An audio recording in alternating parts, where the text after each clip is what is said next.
3 notícias para animar a sua manhã de terça-feira, dia 2 de março de 2021. Você verá tudo sobre elas aqui no canal Raiz Tricolor neste vídeo de hoje. É o último dos vídeos que eu gravo aqui em Saquarema, né? Não estou em casa. Na verdade não, já gravei um, mas que vai sair depois, né? Que é o raio-x de Wellington, estamos esperando só a confirmação. E o Wellington que é um dos temas desse vídeo aqui. Mas deixe seu like aqui embaixo, se inscreva aqui no canal. Muito obrigado a todo mundo que assiste aqui o Raiz Tricolor. A sua inscrição aqui embaixo importa muito, ativando o sininho também para você ser o primeiro a receber as notificações. Beleza? Vamos embora falar das notícias. Como eu falei, são 3 notícias importantes, uma atualização, inclusive, sobre o caso Benítez do Vasco. E, enfim, né? A gente vai ter, inclusive, participações aqui para poder falar sobre o caso Benítez. Vamos lá. Primeira notícia, a gente começa com... Assim, falando de Davi ou David Duarte, né? Você pode chamar dos dois jeitos. Enfim, o grande zagueiro Duarte. Vou chamar assim para não correr risco de errar de acordo com o que um chama, outro chama. Eu ouvi dos dois jeitos já. Eu sempre tenho medo de eu ouvi de um Sport TV, de alguma coisa, um David, e aí chegar a torcida do Goiás e falar, não, é Davi. Então sempre toma esse cuidado. Mas enfim, o David ou o Davi é um jogador que está sendo sondado pelo Fluminense, segundo o Globoesporte.com. Bem, o Fluminense estuda a contratação do zagueiro, que foi titular no Brasileirão, foi titular durante boa parte do Brasileirão 2020 no Goiás, e 2019 também até sofreu uma lesão, e o Fluminense está avaliando se contrata ou não o zagueiro do Goiás, que foi rebaixado. É um zagueiro de 26 anos, enfim, foi revelado no Goiás, apesar dele ser do Sul, né? Enfim, teve uma lesão muito séria, como eu falei em 2019, que deixou ele fora 1 ano e 3 meses, se eu não me engano, dos gramados e acabou voltando a jogar e fez outro bom Brasileirão. Eu só faço 2 indagações, é óbvio que vindo o raio-x, né, tendo a contratação, eu vou trazer gente do Goiás para poder falar sobre ele, ter mais informações, mas eu só queria pontuar 3 coisas. A primeira coisa que me veio à cabeça, eu fiz um tweet sobre isso, foi o seguinte: outro zagueiro? E aí depois até, eu já tinha visto a notícia no Globoesporte.com, fui ver até o Netflix publicou dessa forma, né, que eu achei um título interessante, que é mesmo com 6 zagueiros no elenco, o Fluminense estuda a contratação de defensor do Goiás. Porque assim, o Fluminense tem hoje os titulares Nino e Lucas Claro, Matheus Ferraz como reserva, tem Frazan voltando de lesão, mas já atuou no Brasileirão e deve atuar mais ganhando ritmo no Carioca, já tinha Luan Freitas, que é um zagueiro que a gente entrevistou lá no Canal 20 e que está desde 2019 treinando no profissional e não recebeu nenhuma chance no time de cima ainda para poder jogar, foi relacionado, mas não entrou em campo, não estreou ainda.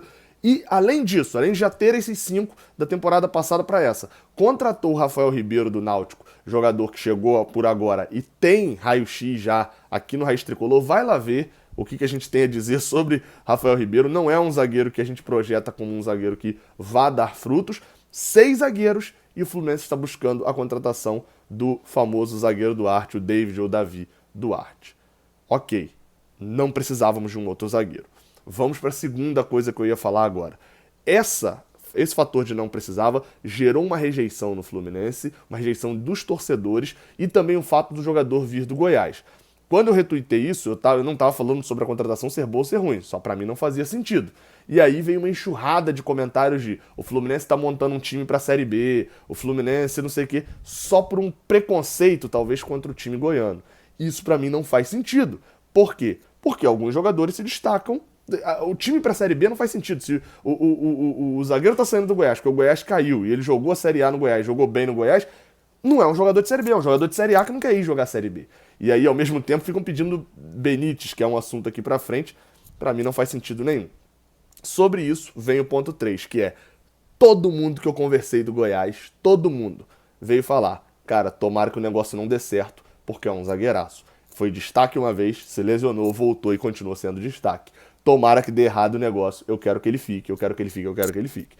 as referências são boas. Aí a gente fica naquela dúvida, né? É para contratar ou não é para contratar? Eu não preciso, mas eu quero, porque parece ser bom, etc. Enfim, vamos esperar os próximos capítulos desta novela, né? Não são várias novelas. Outra novela, mas essa muito rápida, assim, eu diria que foi até quase um filme, talvez nem isso, um curta-metragem. É o Wellington, talvez um filme, né? Porque começou lá atrás, teve a edição 1, falando sobre o Wellington, volante do Atlético Paranaense, né, que não é mais do Atlético, quando finalizou o contrato dele no dia 30 de dezembro, tinha já um boato de que o Fluminense queria a contratação do jogador. Na época a gente achou que morreu o boato, que o Fluminense não quis contratar, beleza, e passou. Voltou com isso agora e, de fato, o jogador deve ser contratado. Já tem informações de vários portais, eu não vou citar aqui todos eles, porque eu posso cometer um erro aí de fonte, mas são as fontes que eu habitualmente cito aqui, mas que basicamente o Wellington não só já está no Rio de Janeiro, vai ao CT e deve ser anunciado já nesta terça-feira. Então, o raio-x Wellington, como eu falei lá na abertura, já está praticamente pronto, ele sendo anunciado no mesmo dia, nessa terça-feira, a gente publica o raio-x. E vamos por último para Benítez, meio-campista do Vasco, que se tornou a manchete da segunda-feira, tanto para Vasco quanto para Fluminense. E bem, a gente teve notícias divergentes, notícias que se completaram, mas basicamente a última matéria, que é do Globoesporte.com, diz que de fato ele foi oferecido ao Fluminense, a notícia do Sport News Mundo, de fato ele foi oferecido, porém o nome não animou a diretoria do Fluminense por causa dos altos valores, eu falo isso no vídeo que eu fiz na segunda-feira, e porque Roger Machado não prioriza a contratação de um armador nesse momento. Ou seja, basicamente, o que ele está querendo dizer é que ele vai tentar recuperar Ganso, já que a gente só tem Nenê, Ganso e Miguel. Eu acredito que ele não está fazendo essa conta só com 2, né? E sem Nenê ser um armador, assim, então aquele camisa 10 clássico. Então, isso indica que ele vai tentar recuperar Ganso. Sobre Benítez, aí você pode falar, pô, vai tentar recuperar Ganso e não contrata Benítez, que é um jogador muito melhor, que joga muito mais. Enfim, sobre Benítez, eu vou falar um pouquinho, vou trazer alguém aqui para poder falar um pouquinho sobre ele, mas eu vi um perfil publicando no Twitter e fui conferir e é verdade. Benítez no Brasileirão, vamos concordar aqui que Ganso no Brasileirão, um versus o outro. E vamos concordar aqui que Ganso fez um Brasileirão muito, muito, muito ruim. Ele fez um Brasileirão ruim e muito ruim quando a gente considera custo-benefício, mas fez um Brasileirão ruim. Os números básicos, né, a grande reclamação e tal. Benítez fez 2 gols e 2 assistências em 1.700 minutos pelo Brasileirão. Ganso fez 1 gol e 2 assistências em 600 minutos, se eu não me engano, por aí. Foi mais de 1.000 minutos a menos do que Benítez. Aí você vai falar, Gabriel, é óbvio, pô, o Ganso ficou machucado, não jogou, e aí se aproveitou dos jogos que ele jogou e deu certo. Benítez também passou muito tempo machucado. Muito, muito, muito tempo machucado. Foi um dos grandes problemas dele, mas eu vou deixar esse daí, o meu parceiro Juninho, que vai aparecer até falando de Wellington depois no vídeo sobre o Wellington, né, no raio-x Wellington, falando que ele passou pelo Vasco. Mas eu quero ouvir do Juninho sobre Benítez, o que ele tem a dizer sobre o cover de Juninho Pernambucano, sei lá como é que a torcida do Vasco chamava ele, sobre ele para a torcida do Fluminense. Às vezes tem um alerta também, né? Eu quero ouvir o que o Juninho tem. Eu tô gravando isso daqui sem ouvir ainda o que ele vai falar. Eu vou dar pausa aqui e vou ouvir. Então eu vou ouvir aí junto com vocês. Aperta aí. Fala Gabriel Amaral, fala galera do Raiz Tricolor, eu sou o Juninho do canal Machão da Gama e vim aqui para falar sobre Martim Benítez, que está sendo aí especulado no Fluminense, né? Bom, se essa pergunta sobre o Martim Benítez fosse feita há 3 meses, eu realmente viria aqui muito preocupado de tipo, putz, o Vasco não pode perder o Benítez, ainda mais para um clube aqui do Rio de Janeiro, para um rival, né? Mas neste momento, o vascaíno não vê o Benítez assim mais como aquele cara indispensável de que, nossa, se o Benítez sair, acabou tudo. Não.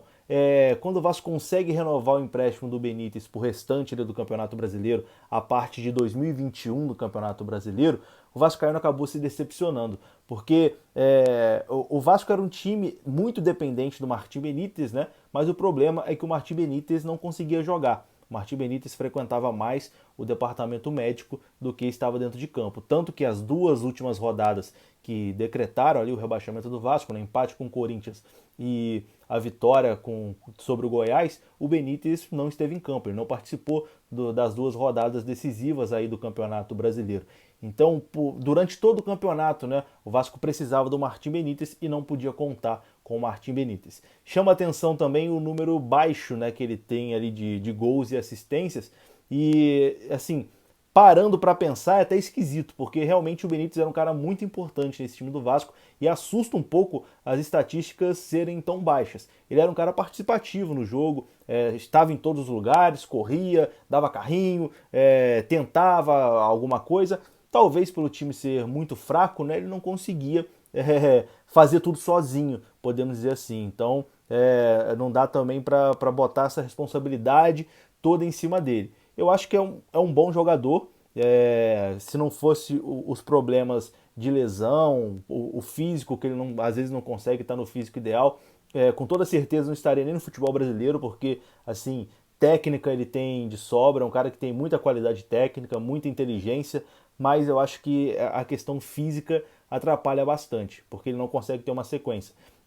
No Vasco, nessa temporada de 2020-21, né, foi a temporada que ele mais jogou na carreira. No Independiente ele também não conseguia ter uma sequência de jogos. Então é complicado, é um jogador que é muito bom tecnicamente, mas que você não pode contar. Você, na hora que você mais precisa, ele pode te deixar na mão. É como você ter um carro super moderno, super bacana, veloz, mas você precisa viajar e na hora que você vai ali colocar a chave na ignição, o carro simplesmente não liga. Então é meio que uma loteria também. Mas é um bom jogador. Queria que ficasse no Vasco.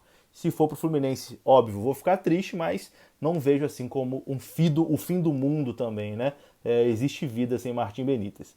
Tamo junto aí, um abraço. Existe vida sem Martim Benítez. Gostei dessa frase. Mas enfim, tirou aí, né? Isso que eu falo que é bom. Às vezes a gente pega só um número e fala bem assim, pô, olha, Benítez fez o mesmo campeonato que Ganso na Série A. É óbvio que isso não é verdade, o número de jogos.